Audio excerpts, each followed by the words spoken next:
Okay, welcome back to the shop. So today we're hoping to brighten up your day. A nice new light from Milwaukee.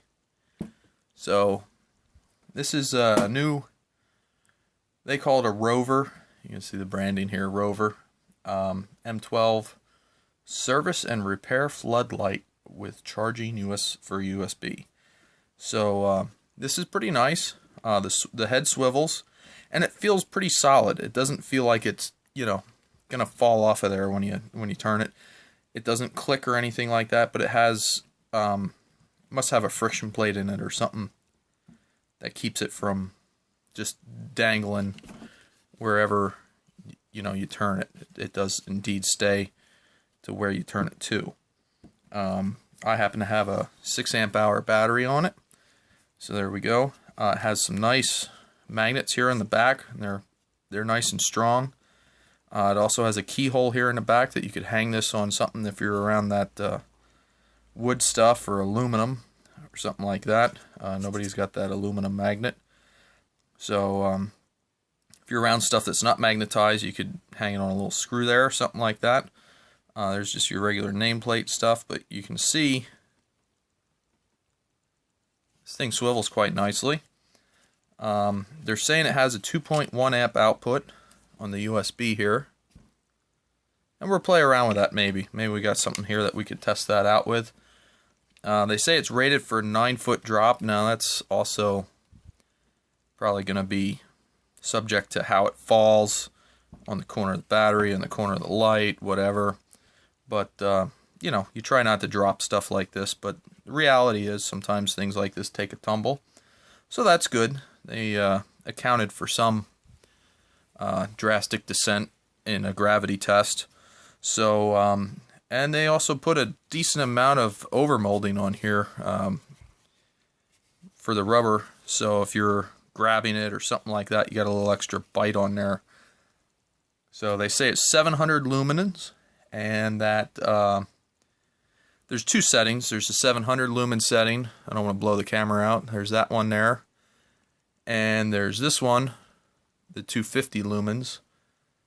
So I think the times that they spec are for a 4 amp hour battery, and they're saying that 8 hours on the 700 lumens and 24 hours on the 250 lumens. So it's a decent runtime out of some cells here, and this could be a really handy light to have around the shop. Lighten up your work areas.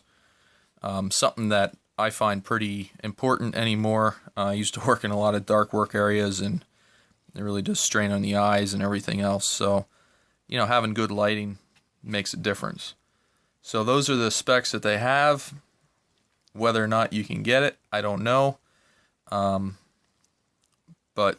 time will tell, and we'll have to do some tests.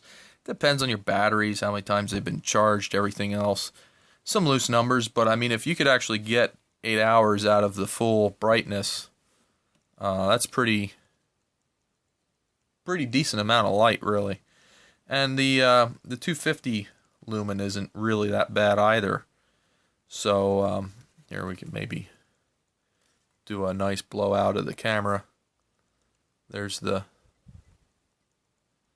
bright, and you go to the dimmer setting. Obviously the aperture will adjust, but you get the idea. And the chips, I don't know if we can see the chips. Now it won't adjust for it. You can just kind of get a view of them there, but you get the idea. They're set nicely, I think, here. Looks like they're on a board and they're set in there. They have a nice bezel around there it's a white bezel for help reflect light, and a clear lens over it. So that's nice. It's in a nice package there. I'm not going to tear this apart. Might be interesting to see what's inside it at some point, but we won't do that today. Got to leave some mysteries in life. What I think we will do is we'll play around with the USB, and maybe I'll do some video on this sometime, but I do have a Klein load tester for USB, and it says it's 2.1 amp, and I can do a 3 amp load test, so we could see what we get out of this thing. and just be fun to play around with. Okay, so we do have a Klein Tools USB tester, and it's a multimeter tester type thing. You can read current with this, voltage, it'll do some ohms calculations and stuff. We're not going to get into all of that, but we will check out the current ratings and the voltage ratings and see what we can load test this thing at.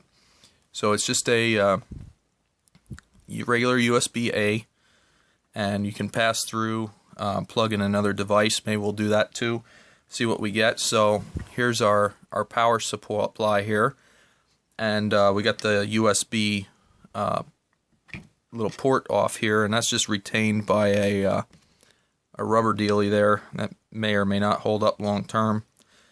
We'll see. But in order to turn the USB on, we push the USB button right here. We can see it turned on with the red lights. And now we'll plug in our meter. We'll see our meter flashes up here. We'll hit the mode button once so we can see a better voltage display. And we can see we got 5.17 volts.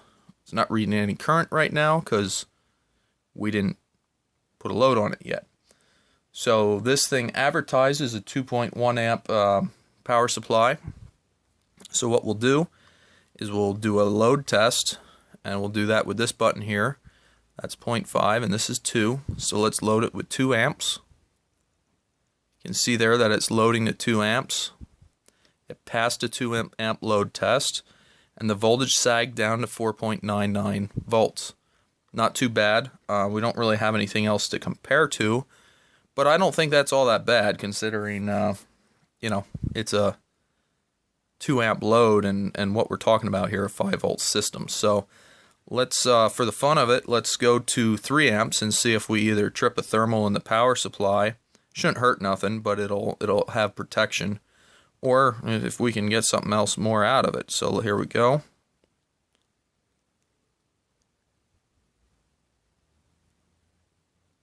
So there we go. We actually got a 3 amp test out of it. That's pretty impressive.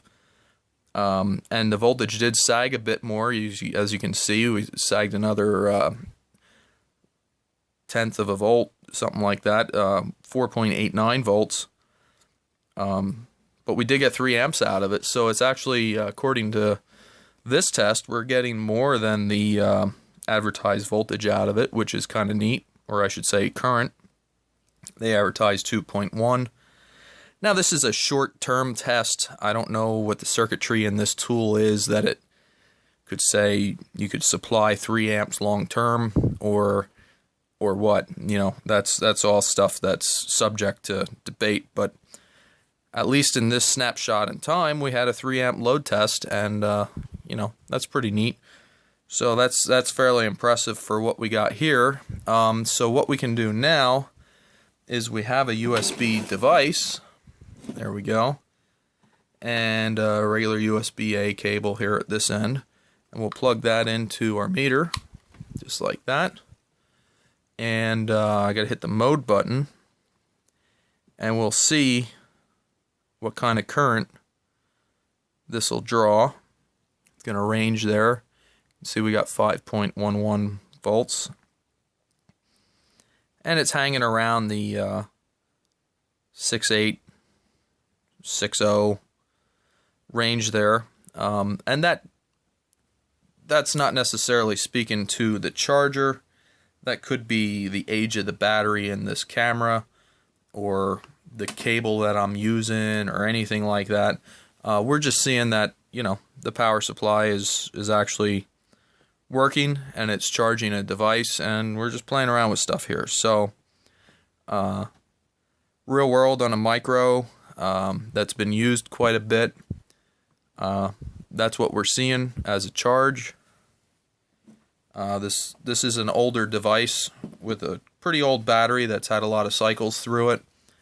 So that's all subject to, you know, whatever. We could at some point throw a larger type thing on it and see what it does. But for now, I'm pretty happy with that result. So being ever curious, I had to plug something else in, and what we did was we plugged in a Rover light here that we had in the shop. It's the USB charge, And I thought we'd play around and see what kind of current we get out of that. Now we do dip down to 5 volts and get a pretty close sustained 1.79 amps out of this. So that too is fairly impressive. We're getting close to that 2.0 sustained current range there.